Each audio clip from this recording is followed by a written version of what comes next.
જૂનાગઢ જિલ્લાના ભેસાણ ખાતે ભાજપની વિકાસ સંકલ્પ યાત્રા સાથે જિલ્લા પંચાયત મદસ્ય કાર્યાલયનું ઉદ્ઘાટન અને બૂથ કાર્યકર્તા સંમેલન યોજાયું હતું, જેમાં ભાજપ પ્રદેશ પ્રમુખ જગદીશ વિશ્વકર્મા ઉપસ્થિત રહ્યા હતા।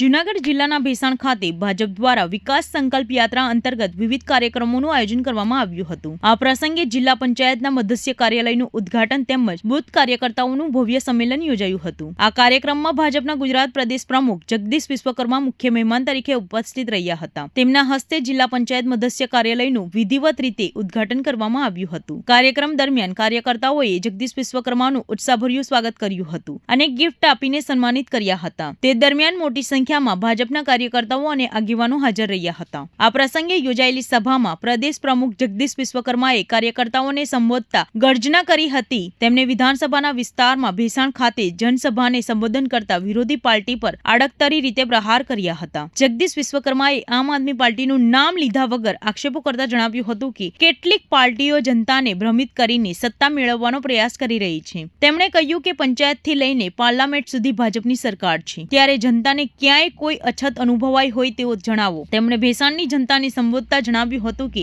એક વખત ભૂલ થઈ ગઈ હોય તો હવે ફરી એવી ભૂલ ન થાય તેનું ધ્યાન રાખવું જોઈએ અને જનતાને સચેત રહેવાની અપીલ કરી હતી। આ સાથે જ તેમને પંજાબમાં ખેડૂતો પર થયેલા લાઠીચાર્જનો ઉલ્લેખ કરતા વિરોધી પાર્ટી પર નિશાન સાધ્યું હતું। તેમણે આક્ષેપો કર્યા હતા કે કેટલાક પક્ષો ખેડૂતોના નામે રાજકારણ કરી રહ્યા છે અને ખોટી જાહેરાતો દ્વારા જનતાને ગેરમાર્ગે દોડી રહ્યા છે। તેમણે વધુમાં જણાવ્યું હતું કે ભેસાણ અને વિસાવદર વિસ્તારની જનતા હવે સમજદાર બની ગઈ છે અને હવે કોઈના ભૂલાઓમાં નહીં આવે। આગામી 26 તારીખે મતદાન દરમિયાન યોગ્ય નિર્ણય લેવા તેમણે જનતાને અપીલ કરી હતી। આ કાર્યક્રમ દરમિયાન જિલ્લા પંચાયતની ભેસાણ બેઠક માટે ભાજપના ઉમેદવાર ભૂપત ભાયાણી તેમજ તાલુકા પંચાયતના ઉમેદવારોના સમર્થનમાં સભા યોજાઈ હતી।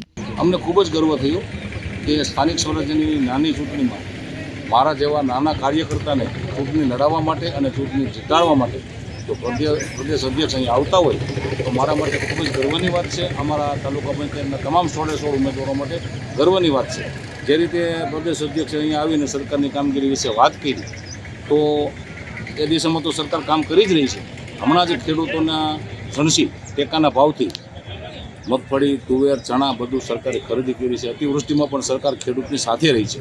સાથે સાથે આરોગ્યની બાબતમાં પણ કોઈ પણ આપણો સ્વજન બીમાર પડે તો વાલી વસ્તુ વેચવી ન પડે, જમીન મકાન વેચવા ન પડે, એના માટે સરકાર 10 લાખ સુધીના કાર્ડ પણ આપણને આપી દીધા છે। તો હું માનું છું ત્યાં સુધી સરકારને વિરોધમાં હવે અન્ય કોઈ મુદ્દાઓ સરકારે તો રહેવા જ નથી દીધા। આજે અમારો ખેડૂત દિવસે પાણી વાળે છે અને ખેડૂતને કોઈ પણ પ્રકારની પુનર્ગત ન થાય, હેરાનગતિ ન થાય, એના માટે અમે અહીંયા સતત કાર્ય કરી રહ્યા છીએ।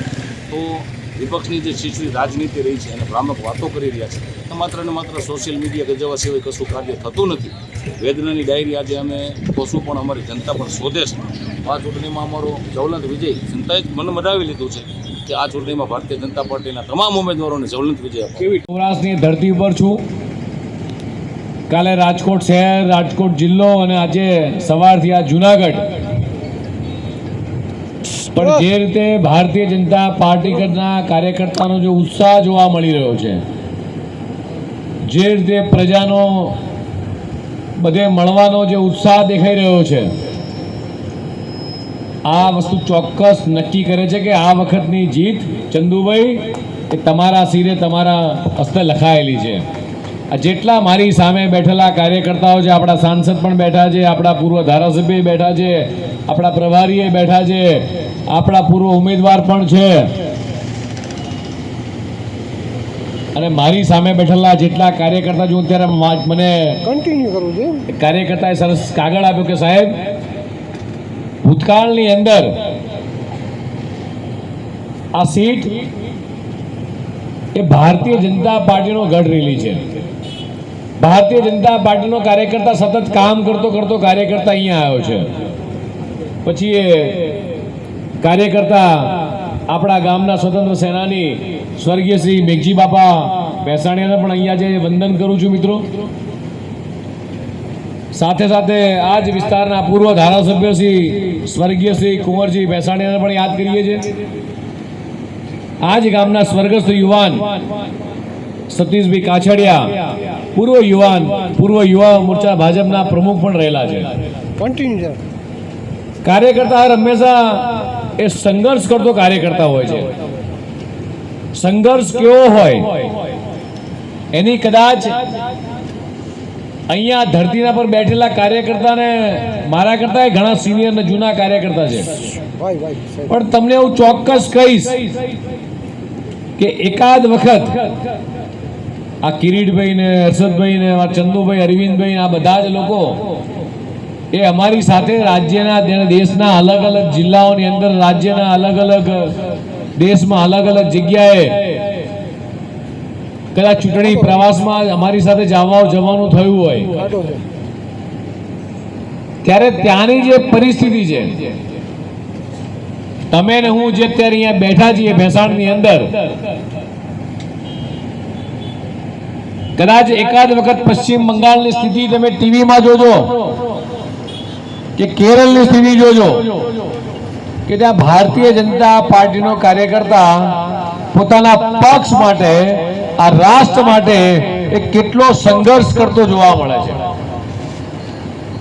જે સપનું દેશના યશસ્વી પ્રધાનમંત્રી માનનીય મોદી સાહેબે જોયું છે કે વિકસિત ભારતનું સપનું, અખંડ ભારતનું સપનું, અને આ અખંડ ભારતના સપનાને પૂરું કરવા માટે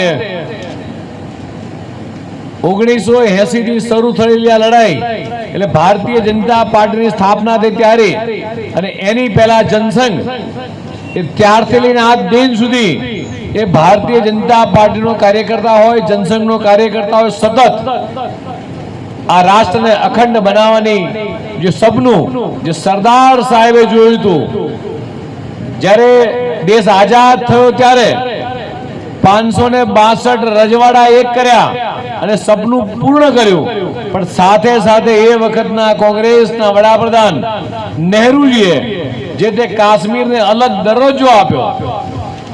મિત્રો, ક્યારેય આ દેશની જનતા ક્યારેય ભૂલશે નહીં, પણ આભાર માનીએ આપણે દેશના પ્રધાનમંત્રી માનનીય મોદી સાહેબનો કે એમણે સંસદની અંદર સ્પષ્ટ બહુમતીની 370 ની કલમ હટાવી અને મિત્રો કાશ્મીરને ફરીથી એ ભારતનું જે અવિભાજ્ય અંગ હતું જેને જુદું પાડવાનો પ્રયાસ કોંગ્રેસે કર્યો હતો, એ મિત્રો આપણું સપનું પરિપૂર્ણ થયું.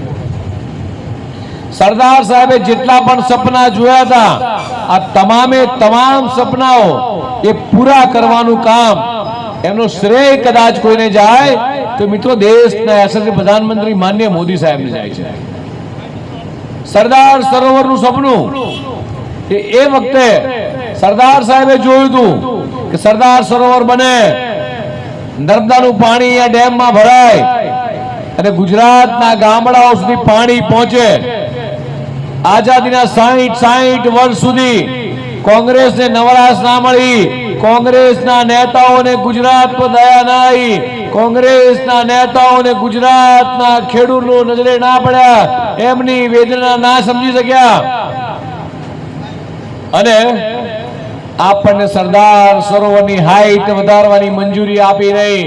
ગુજરાત સરકાર માન્ય મુખ્યમંત્રી એ વખતના નરેન્દ્રભાઈ સાહેબ પત્ર લખે કે તમે દરવાજા લગાવવાની મંજૂરી આપો, હાઈટ વધારવાની મંજૂરી આપો, એટલે કોંગ્રેસના તમામ વડાપ્રધાનો એ આપણી અરજીને ના મંજૂર કરે કે અમને ફોરેસ્ટ ડિપાર્ટમેન્ટ ના પાડે છે, ફલાણો ડિપાર્ટમેન્ટ ના પાડે છે. વર્ષો સુધી સૌરાષ્ટ્રની આ ધરાને એ ગુજરાતની જનતાને પાણીથી વંચિત રાખવાનું કામ કર્યું હોય તો મિત્રો કોંગ્રેસે કર્યું છે. અને હજી એ કોંગ્રેસની આ તરસ એ છુપાતી નથી. હજી એ કોંગ્રેસને ગુજરાતની નજરોમાં ગુજરાતને સતત બદનામ કરવાનું કામ, ગુજરાતને સતત અપમાનિત કરવાનું કામ આ કોંગ્રેસના લોકો ભૂલતા નથી. મિત્રો, આજે મારા આ વિસાવદરના ભેસાણના લોકોને મારે પૂછવું છે કે કદાચ તમારા દરવાજા ઉપર એ કોંગ્રેસ કે અન્ય પક્ષના કોઈ લોકો આવે, તમને ખાલી 5 વસ્તુ પૂછજો કે 60 વર્ષ સુધી તમે કોંગ્રેસે દિલ્હીમાં રાજ કર્યું, તમે જનતાને શું આપ્યું, હિસાબ આપો. અને ભારતીય જનતા પાર્ટીની સરકારે, દેશના વડાપ્રધાન માનનીય મોદી સાહેબે, અત્યારે ગુજરાતના મુખ્યમંત્રી માનનીય ભૂપેન્દ્રભાઈ પટેલે અમને શું આપ્યું છે એનો હિસાબ અમારી પાસે છે. ઘણા બધા લોકો અત્યારે ચૂંટણી આવે એટલે દેખાય, ચૂંટણી જાય એટલે જતા રહે. તમને બધાને ખબર છે કદાચ એકાદ વખત તમારાથી કે મારાથી ભૂલ થાય, એકાદ વખત કદાચ વ્યક્તિ છેતરાઈ જાય, પણ મને ભરોસો છે આ જુનાગઢના, વિસાવદરના, ભેસાણના લોકો હવે કોઈનાથી છેતરાય એમ નથી. અને એમને ખબર છે સારામાં સારી રીતે કે ભારતીય જનતા પાર્ટીએ શું કર્યું અને કોંગ્રેસે શું કર્યું. કોંગ્રેસના મિત્રોને પૂછજો કે તમારા વખતમાં ભય, ભૂખ, ભ્રષ્ટાચાર હતો, તમારા વખતમાં મારી માતાઓ, બહેનો